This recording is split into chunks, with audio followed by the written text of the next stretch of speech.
Hello everyone, I welcome all of you on behalf of Srimati Shantaben Haribhai Gajera English Medium School in this online lecture for computer subject of Standard 10th.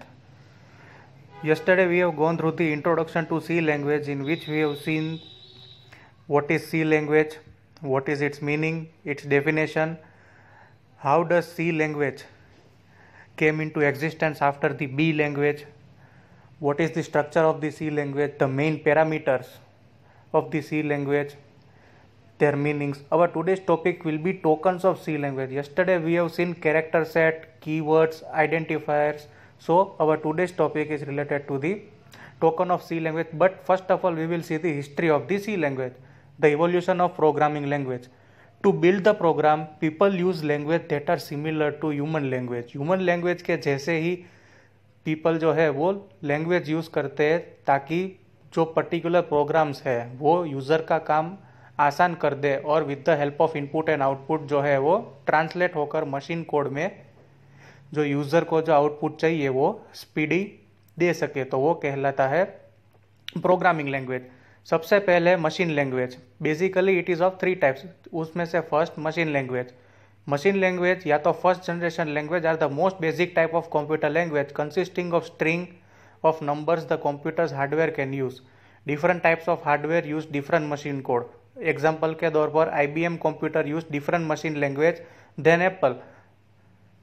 Then comes assembly language. Assembly language या तो हम कह सकते हैं second generation language are only somewhat easier to work with than machine language. Program create assembly language में करने के लिए developers जो है वो cryptic English like phrase to represent the string of numbers उनका यूज़ करते हैं। उसके बाद जो कोड है वो ट्रांसलेट हो जाता है ऑब्जेक्ट कोड के अंदर यूजिंग ए ट्रांसलेटर जिसका नाम है असेंबलर। देन थर्ड वन आता है higher level languages. Higher level languages are more powerful than assembly language and allow the programmer to work in more English like environment. Higher languages जो है वो assembly language से कई ज़्यादा powerful है और वो यूज़र को चांस देते हैं मोर इंग्लिश लाइक एनवायरमेंट में काम करने के लिए। हायर लेवल प्रोग्रामिंग लैंग्वेजेस जो है वो 3 जनरेशन्स में डिवाइड कर दिए गए हैं, each more powerful than the last. Third generation, fourth generation और फिफ्थ जनरेशन। तो अब देखते हैं third generation. Third generation language या तो फिर 3GLS, first to use true English like phrasing making them easier to use than the previous language. तो previous language से भी ईजियर काम करने के लिए ये जो थर्ड जनरेशन है वो बनाई गई है। तो थर्ड जनरेशन के अंदर कौन कौन सी आती है? फोर्ट्रेन सी, कोबोल, C++, बेसिक, जावा, पास्कल और एक्टिवएक्स। आगे की जो लैंग्वेज है उनसे भी ज़्यादा फास्टर और इजियर काम देने वाली जो लैंग्वेजेस है वो है थर्ड जनरेशन लैंग्वेज। अब फंडामेंटल्स और history of C. C language जो है वो जैसे हमने कल देखा डेनिस रिची ने इन्वेंट किया था। सी जो है वो स्ट्रक्चर प्रोग्रामिंग लैंग्वेज है। C supports the function that enables easy maintainability of code by breaking large into small component of C provide easy reliability. तो 1960 के अंदर आल्गोल जो लैंग्वेज है उसका इन्वेंशन हुआ। First language used block structure. 1967 के अंदर BCPL basic combined programming language Martin Richards के द्वारा। 1970 में बी लैंग्वेज केन थॉमसन के द्वारा और 1972 के अंदर बी लैंग्वेज के वर्जन्स BCPL, आल्गोल और उसके बाद सी लैंग्वेज जो की सारी डेनिस रिची ने बनाई।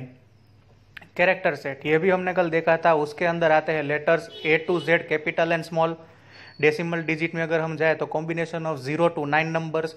Special characters full stop, comma, ampersand, question mark, single quote, double quotes. White space में अगर हम देखें तो ब्लैंक स्पेस, फिर हॉरिजॉन्टल टैब, वर्टिकल टैब, फिर carriage return, new line, form feed.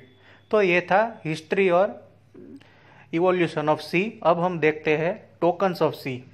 Introduction to C tokens. In passage of text, individual words and punctuation mark are called tokens. Similarly, C program के अंदर भी छोटे छोटे individual units है, इसीलिए हम उसे कहते हैं C टोकन्स। C लैंग्वेज के पास 6 टाइप्स ऑफ टोकन्स है and programs are written using this token and syntax of language. और जो प्रोग्राम C लैंग्वेज के अंदर बनाते हैं वो सारे इसी छोटे छोटे इंडिविजुअल टोकन्स की मदद से और उनकी स्पेशलिटी की मदद से एक प्रोग्राम जो है वो पूरा तैयार होता है। तो ये जो चार्ट है वो दिखाता है types of C tokens, keywords, identifier, constant, string, special symbol और ऑपरेटर। सबसे पहले आता है keywords. Keywords serves as a building blocks for a program statement. सारे के सारे जो कीवर्ड्स है उनका फिक्स्ड मीनिंग होता है और वो कभी भी चेंज नहीं हो सकता। Keywords can not be used as normal identifier names. Simple normal identifier names के जगह पर कीवर्ड्स जो है वो यूज नहीं हो सकता। INT मतलब integer, break, go to, CHAR मतलब कैरेक्टर, स्विच, वर्ड, ये जो है वो कीवर्ड्स के फ्यू एग्जांपल्स है जो रेगुलरली यूज होते हैं सी प्रोग्राम के अंदर। उसके बाद आता है identifier.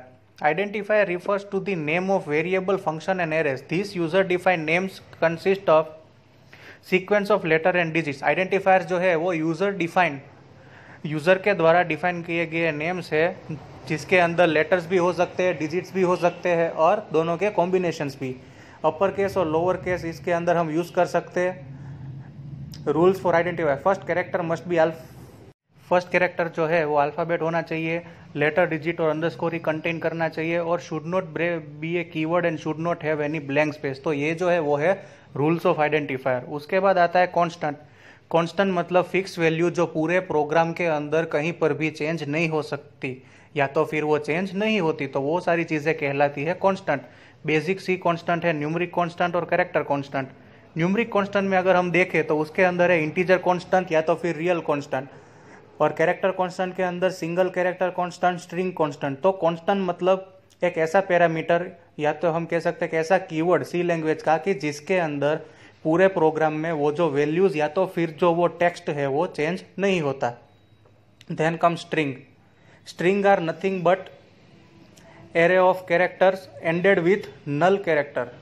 This null character indicates the end of string. String मतलब एक कंप्लीट लाइन जिसके एंडिंग पोर्शन जो है वो लाइन का डिस्प्ले करता है, वो कहलाता है string. Null character the end of string मतलब कि स्ट्रिंग खत्म होने के जो इंडिकेशंस देते हैं वो कहलाता है string. String are always encoded by double quotes, character enclosed in by single quotes in C. Then come special symbols. The special symbols are used in C having special some meaning and thus cannot be used for other purpose. तो braces जो special symbols है वो भी particularly उनके use के हिसाब से ही हमें यूज करना पड़ता है, कहीं पर भी हम ये सिंबल्स ऐसे यूज नहीं कर सकते। सबसे पहले ब्रेसिस, ओपनिंग और एंडिंग ऑफ कर्ली ब्रैकेट्स जो है वो स्टार्टिंग और ending of the execution of the program block of code containing more than one executable statements. दो कर्ली ब्रैकेट्स के बीच में जो लिखावट की है वो लिखावट के हिसाब से ही जो प्रोसेसिंग और फाइनल आउटपुट है वो दिखता है। देन कम्स पैरेंथेसिस मतलब circular brackets. This special symbol are used to indicate function calls and function parameters.